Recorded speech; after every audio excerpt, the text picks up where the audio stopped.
$20 for a 1996 Jordan 12 Taxi. That's crazy. What it do, boys and girls? This is episode 2 of me trying to look for sneakers in Japanese auction sites. So I am Matt Kismorio. Last video, my episode 1, gained around 1,100 views as of now, which is a lot to me. Thank you so much for watching that. So in turn, I will make this a series from now on. So yeah, without further ado, let's get into it. I got a lot of heaters in this episode. I don't have a cool transition, so let's just do this. Okay, starting off with an all-time classic. We've got a Cortez for only $46.90 USD. It's a size 6.5. I don't know if you can see that. Overall condition is poor. I bought these secondhand at a shop 6 years ago. They were about 20,000 yen when I bought them. They have deteriorated considerably and the inside of the insole is starting to get damaged. But to be honest with you, an 80s Cortez, the Forrest Gumps. I mean, if you are a collector, you can buy this and put it as a display like this.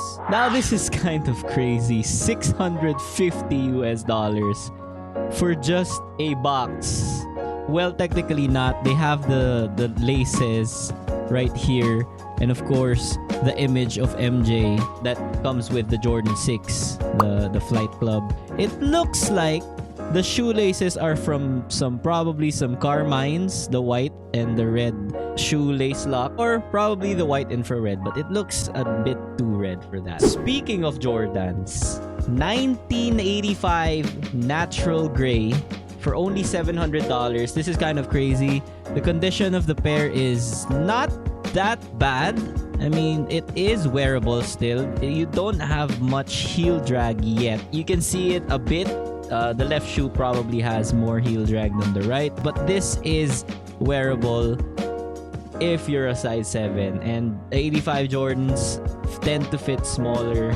I haven't had a pair of my own. I'm just going off of the basis of the others that I watched that have 85, and this is probably the coolest one that I saw when I was hunting, when I was soul searching in Japan. Set of 2 Air Jordan 1s, 1985 original and a 1994 Bred. So we got a Chicago and a Bred here. I don't know why he called it original. I don't know. Maybe he's just saying it's original, or is it's authentic.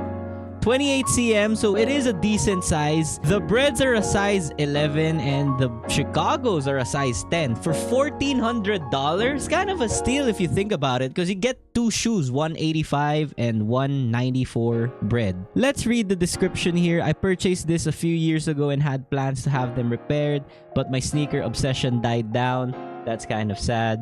So I put them in a Ziploc bag and stored them in a warehouse. They have aged well with some hardening and deterioration in the ankle and sole.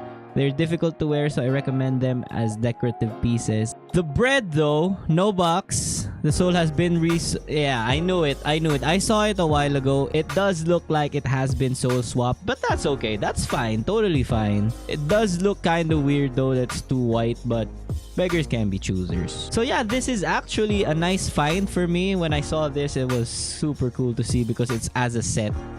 And you get a Chicago and a Bred from 85 and 94 respectively. And speaking of 85 Chicago, we got some Sky Jordans here for $1,000. If you did not know, the GS pairs before were called Sky Jordans because they did not have any air units in them. So they had to name them differently, and Sky Jordans what they came up with. So I bought these in 1985 while studying abroad in the US. This is cool. If you think about it, this is cool. He is or she is the first owner of this. I didn't know the difference between Sky and Air Jordan, so they didn't have my size and they were a little small, but I thought, oh well, and bought them anyway. There's a black scuff-like scratch on the left heel. Outside of the ankle pad has peeled off, but they're still in good condition. I'd be grateful if someone would take good care of them. This is a good story here. They bought them 1985. They're the first owner of this pair. They've had them since 1985, so that's 40 plus years now. And they're parting ways with them. I mean, I get it, but as a sneaker collector myself, I would be crushed if I sold something like this. Unless I grow old and I don't care anymore. Okay, move on. Let's move on before anything else happens. We got some Nike Bruins here. If this was my size, I would have considered it, but it's not. It's a 24.5 cm, which is a 6.5. But the Bruin is in good condition, as you can see. If you do not know what the Bruin is, it's Michael J. Fox's shoe in Back to the Future, Marty McFly. I've been looking for a while now for some Bruins. I still can't find the size that I am willing to pay for. So if you want a Bruin and then this is your size, $294 for a real 80s pair isn't bad, because Bruins are rare as now look at this. This is pretty cool to see. An 80s early Navy tag Air Jordan nylon pants, black and red. These are the pants that Michael Jordan wore in that photo shoot. Iconic photo shoot. The Jumpman logo.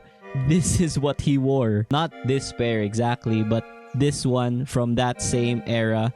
The blue tag, and it's a large too. For only $166, that is not bad. So this is real, guys. This is real.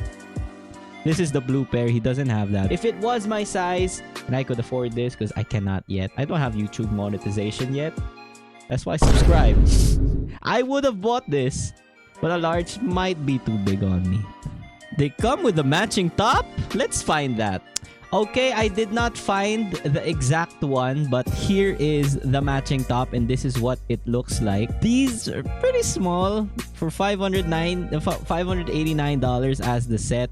It is kind of expensive still, but it's not bad for an 80s pair. I mean, Jumpman jerseys released to coincide the release of Nike Air Jordan 1 in 85. Yes, we know that. Yeah, this is cool. A 1980s made in the USA Stan Smith with box. This is pretty rare. This is, I mean, for $132, this is probably not wearable anymore. It does kind of still look like, except the font here, it still kind of looks like the new Stan Smiths. Okay, he just explained the shoe here. Regarding the conditions, there are cracks at the lining openings on both sides, which is common with vintage sneakers. So he's talking about this one, the cracks here, the splitting. Yes, it is actually normal for a vintage pair like that. I will show you, as you can see there. So it is really pretty normal to get those, but it's still nice to have. Now, probably a grail to some, including me, a Converse 1986 Weapon. These are the Converses that Larry Bird wore, especially this colorway. Larry Bird, Magic, and a lot of other NBA players wore these, coinciding with the Jordans, because Converse ruled the NBA. About anything. You already know what you did for me. What? I walked away with the MVP. The Converse Weapon, the #1 weapon in the NBA. At that period in time, before MJ. 86 Weapon. That looks so cool. It's not my size though. For $300, that's not bad too. Shoelace is not included, so just buy off of Foxtrot uniform. They have good shoelaces. So it's a size 10. If you guys are looking for a vintage Converse Weapon, you found the right place. And lastly, guys, I bought something. I couldn't buy anything for this video for $19 right there. 19 big ones. I got a 1996 Taxi. And I'm gonna be honest with you, once I saw this made in Taiwan, I knew it was a 96 already, and I bought it right away, right on the spot. I think I bought this 4 minutes after it was posted. I did not know that it was just posted. These are a dead stock pair of Taxis right here. And I promised myself that I would wear this just in occasions, because it's dead stock. I'm gonna keep it dead stock because it's part of history. And I found a project. You heard of project cars? Well, this is a project shoe. So let's read the description here. He did say it's pretty used. The Jumpman logo on the side of the upper of the Jordan 12s has peeled off, so I'll show them to you. Mine also did peel off already, even though it's a dead stock pair. It's this one right here, the Jumpman. It's common for 12s. I'm selling them in the hopes of Air Jordan enthusiasts who will consider them as a display item. Me, I'm the Jordan enthusiast. Anyway, the box is for a Hyper Dunk, not an Air Jordan 12. So since I'm in the Philippines and this is from Japan, I will contact Bai to just throw the box away. I mean, I don't need it. It's not the box for the 12s anyway, and I already have, you can't see it, but I already have that box. The tag even is faded already. There are lints, easy to remove. The sole, it was peeling off. He tried to reglue them, so I will remove that.